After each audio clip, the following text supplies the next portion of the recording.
हज पर जाने वाले तमाम लोगों के लिए अच्छी खबर है, चूंकि सऊदी हुकूमत ने हज कोटे का आज ऐलान कर दिया और इस साल मुल्क की बाकी रियासतों और यूनियन टेरिटरीज की तरह जम्मू कश्मीर से 5,196 लोग हज पर जाएंगे। यानी आज़मीन की एक लंबी फहरिस्त जो तकरीबन 5200 के आसपास बनती है।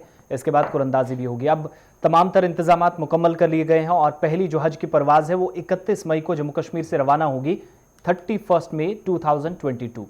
एजाज हुसैन जो कि एग्जीक्यूटिव ऑफिसर हैं जम्मू कश्मीर हज कमेटी के, उनने खबरसां इदारे के साथ बात की और कहा कि अब तक 10,000 दरख्वास्तें मौसूल हुई। 26 अप्रैल के बाद कुरंदाजी होगी, यानी महज कुछ दिनों का वक्त बचा है जब कुरंदाजी होगी। और सऊदी हुकूमत ने आज हतमी हज 2022 का ऐलान करते हुए हतमी शक्ल तैयारियों को देते हुए कहा कि इस साल 55,164 ख्वाहिशमंद अफराद या जो आज़मीन हैं वो हिंदुस्तान से हज की सआदत नसीब जिन्हें होगी 55,164 लोग हैं। रजिस्टर हो चुके हैं, सबके नाम सामने आ चुके हैं, फहरिस्त तैयार हो चुकी है और इन 55,164 लोगों में 5,196 लोग जम्मू कश्मीर यूटी से मुकद्दस सफ़र के लिए रवाना होंगे। कोटे का ऐलान तवील इंतज़ार के बाद किया गया और सऊदी हुकूमत ने क्योंकि 2 बरसों के बाद या एक तवील अरसे के बाद हज 2022 की इजाज़त दी थी, 2022 में ख़ास तौर से, और साल 2021 और 22 के लिए कोविड वबाई अमराज की वजह से गैर मुल्की मुसाफिरों के लिए हज मुअत्तल रहा था, जिसकी वजह से कई लोगों को परेशानियां भी आई। बहुत सारे लोगों ने पैसा दिया था जो प्री कोविड सिचुएशन थी और ऐसे में उन लोगों को पैसा वापस लेने में एयरलाइंस की तरफ से या एयरलाइंस के साथ रब्ता करने में बहुत सारी मुश्किलात से गुजरना पड़ा। लेकिन सऊदी हुकूमत ने यह भी ऐलान कर दिया है कि इस साल 10 लाख अफराद हज के लिए जाएंगे, जिसके लिए पहले गाइडलाइंस भी जारी हुई थी। अब खबरसां इदारे के साथ बात करते हुए मरकजी हज कमेटी के रुकन इंजीनियर एजाज हुसैन ने कहा कि इस साल जम्मू कश्मीर से 5,196 अफराद हज अदा करेंगे। कुल मिलाकर पूरे हिंदुस्तान से 55,164 ख्वाहिशमंद मुकद्दस सफ़र के लिए रवाना होंगे और उत्तर प्रदेश ऐसी रियासत है जहां सबसे ज़्यादा कोटा इस रियासत को मिला है। 8,000 से ज़्यादा आज़मीन हज के मुकद्दस सफ़र के लिए रवाना होंगे। जम्मू कश्मीर से पहली जो हज यात्री हैं या हज पर जाने वाले लोग हैं, उन आज़मीन को रवाना होने के लिए तैयारियां जब की जाएंगी तो पहली परवाज़ 31 मई को रवाना होगी। साथ ही ये भी बताया गया कि जम्मू कश्मीर समेत हर रियासत और यूटी में हज हाउस से श्रीनगर बैनुल-अक़वामी हवाई अड्डे तक हाजियों की सहूलियात के लिए तमाम इंतजामात मुकम्मल हैं। लद्दाख यूनियन टेरिटरी से महज 215 लोग इस बार हज बैतुल्लाह के लिए जाएंगे।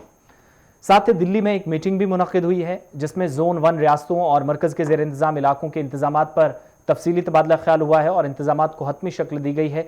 जम्मू कश्मीर और बाकी हिंदुस्तानी रियासतों से हज परवाज़ों की आसानी से रवानगी के लिए तमाम इकदाम किए जा रहे हैं। और इंजीनियर एजाज ने यह भी कहा कि जो हाल ही में सेंट्रल हज कमेटी ऑफ इंडिया के मेंबर के तौर पर मुकर्रर हुए हैं कि तमाम तैयारियों को हतमी शक्ल मरकज़ी वजारत ने, यानी जो अक़लियती अमूर की वजारत है मुख्तार अब्बास नकवी जिसके वजीर हैं, उसने भी तैयारियां अपने सतह पर कर ली हैं। यहाँ पर यह भी आपको याद दिलाते चलें कि सऊदी हुकूमत ने इस साल आज़मीन के लिए उम्र की पाबंदी आयद की है और सिर्फ 65 साल से कम उम्र वाले ही 2022 के इस हज के दौरान वो तमाम लोग हकदार होंगे, वो तमाम हज पर जाएंगे जिनकी उम्र 65 साल या इससे कम है। जम्मू कश्मीर हज कमेटी ने सऊदी हुकूमत की जानिब से उम्र की पाबंदियों के ऐलान के बाद तारीख में 9 अप्रैल से 22 अप्रैल तक तोसी की थी और हज 2022 के फॉर्म जमा कराने की आखिरी तारीख जो है मुकर्रर इसलिए दोबारा की गई थी कि बहुत सारे लोग 70 के आसपास थे। उन सभी लोगों को फॉर्म वापस करना, उनकी दोबारा से जांच पड़ताल कागजात की करना एक बड़ा मसला था। रियासती एग्जीक्यूटिव कमेटी जो है जम्मू कश्मीर के अंदर, स्टेट एग्जीक्यूटिव कमेटी, इसके ऑफिसर डॉक्टर अब्दुल सलाम मीर ने भी वजाहत करते हुए कहा कि मजमूई तौर पर 10,000 दरख्वास्तें उन्हें मौसूल हुई थी और तमाम उम्मीदवारों की उम्रें 65 साल से कम है, जबकि ऐलान करदा कोटा के मुताबिक सिर्फ 5196 अफराद ही हज के हकदार हैं और उनके पास अब वाहिद एक रास्ता है कि कुरंदाजी की जाए, इसके अलावा कोई चारा नहीं है। 26 अप्रैल के बाद कुरंदाजी की जाएगी, जिसके बाद मुंतखब अफराद की फहरिस्त हज कमेटी की वेबसाइट पर डाल दी जाएगी। साथ ही आज़मीन हज की तरफ से जमा कराई जाने वाली रकम का अलग से जल्द ऐलान कर दिया जाएगा। ये अनाउंसमेंट 7 से हुई हैं। अब 5196 लोग जाएंगे, 10,000 फॉर्म लगे हैं। कुरंदाजी वाहिद आखिरी जो रास्ता बचा है उसके ज़रिए अब उन लोगों के नाम भी वेबसाइट पर लाने की कोशिश है जो इस बार हज बैतुल्लाह के लिए जाएंगे।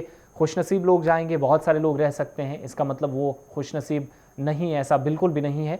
उन्हें दोबारा मौका मिल सकता है, लेकिन सरकार भी मजबूर है, कोटा कम है। उत्तर प्रदेश के बाद जम्मू कश्मीर को इतना ज़्यादा कोटा मिला है, 5000 से ज़्यादा सीटें, और ऐसे में उम्मीद की जा रही है कि बहुत जल्द बाकी प्रोसेस भी मुकम्मल हो जाएगा। वबाई मर्ज चौथी लहर इससे पहले कि दस्तक दे, सारी चीज़ें तयशुदा गाइडलाइंस और शेड्यूल के मुताबिक ख़त्म कर ली जाएंगी।